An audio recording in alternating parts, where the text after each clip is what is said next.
Hey there, this is Christy from birdmentor.com, where I teach advanced skills to beginning birders, and this is Nature Note. This is also take 2 because I think the first one didn't work. So if you watched it a little while ago, then this will be a repeat, and if not, this will be the first time. Or if you came in at the tail end of the last one, then you get to watch it again. So yeah, what I wanted to share with you today is something that happened to me earlier in the week. I had made a promise to a friend that I would take a little bit more time to relax this week, because I really haven't been taking time. I haven't been slowing down all that much, and I think I needed to. I think a lot of us need to, even though there's like some ways more time, there's also less. Not time itself, but just sort of like the spaciousness in our life. I think we're busy in ways that we weren't before. So anyway, so I came outside without really any intention to do anything. I just said, all right, I'm going to go outside for like 5 minutes. I've got 5 minutes in my day. I can do that right now. And I didn't really know what else to do, and I didn't have much energy to think about too much. And so I just sat on my a stool that I have outside, a little bench, and I have a railing on my deck. And the railing, yeah, so I just like rested my head on my arms, and just like started staring at my garden. And within probably just like, I don't know, 2 or 3 minutes of just letting myself get like fully absorbed in watching the garden, my body just had this like spontaneous reaction where, if you've ever watched a dog who's, yeah, I don't know if it's like after the dog has been sitting down for a while, or like right before it kind of like, when it just sort of settles in, like you've told the dog to sit, go lay down, and it kind of like succumbs to the, you know, like, all right, they're not gonna let me up in the bed or the couch or whatever, you know, and they sit down, they're just like, you know, and so I'm calling it my deep dog sigh.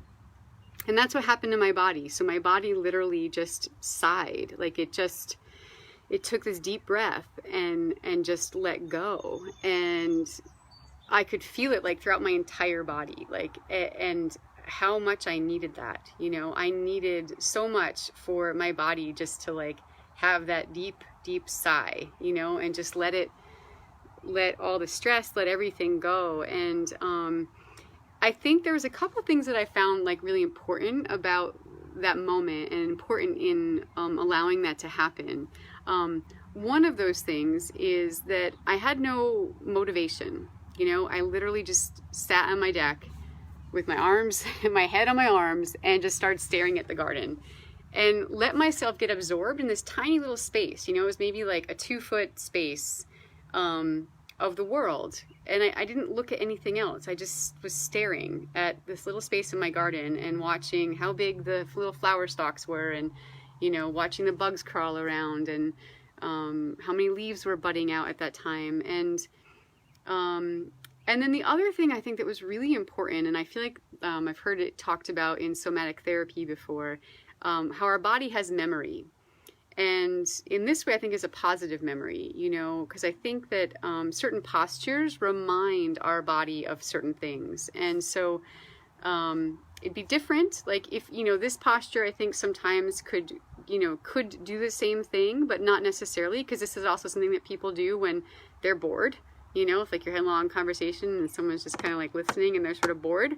It's also something you do when you're tired. You're like literally trying to hold your head up. And it can be something you're doing when you're just sort of like staring off and have no thoughts in your mind. But I think more important is this posture. When you just like rest your head on your arms. For me, what it did was, I think it just reminded my body of something I did when I was a kid, you know, that spaciousness that many of us have when we're children, to just, you know, like let ourselves get absorbed in a moment, you know. And just, you know, like maybe if you're, I don't know, at like a body of water or something, you know, and you're like on a dock and you're just sitting on the dock, you know, and like just leaning over the dock and like watching the water underneath. That's kind of what it felt like. It felt like I was watching the water. And yeah, it really did feel like a really profound a profound moment for me, you know, in that just that 5 minutes, you know, that's all it took, was just a couple minutes of letting myself fully relax. And again, it wasn't like I was going out to do a meditation. I didn't have any intention. I wasn't trying to clear my mind. I wasn't trying to breathe a certain way. I wasn't trying to like not have any thoughts. I just didn't, you know. I think that's what happens when you absorb fully in something. I know, like, you know, anyone who's like into sports, you know, full on, like a rock climber, for instance, like when you're climbing the rock, like there's nothing else. There's just you and that rock. And I think that's why a lot of people talk about that Zen experience, or the experience of like just fully being absorbed in that moment, you know. And so like it was just, like I said, like 6 minutes. It wasn't that long, you know, and so I wish that for you. And I also think that it's something, that's why I made it a nature note today, because I think it's something that's really accessible to everybody. I think anyone can do this. You can just find like absolutely anything in the world to look at, you know, for just a couple minutes. And I think it's better when it's something you're actually bona fide curious about, you know, that you really will get absorbed in. But sometimes it could just be like if you're at, you know, if you're in an apartment and you can't leave right now, like a windowsill is a wonderful resource, you know. It's like opening up your window and just like resting your arms on the windowsill and just watch the street, like watch the people, the cars, like whatever go by, watch the clouds outside. And you know, there's a poem by Mary Oliver where she said, I love it, it's at the end of it, I forget the name of the poem actually, but at the very end she said, "Let the wild animal of your body love what it loves."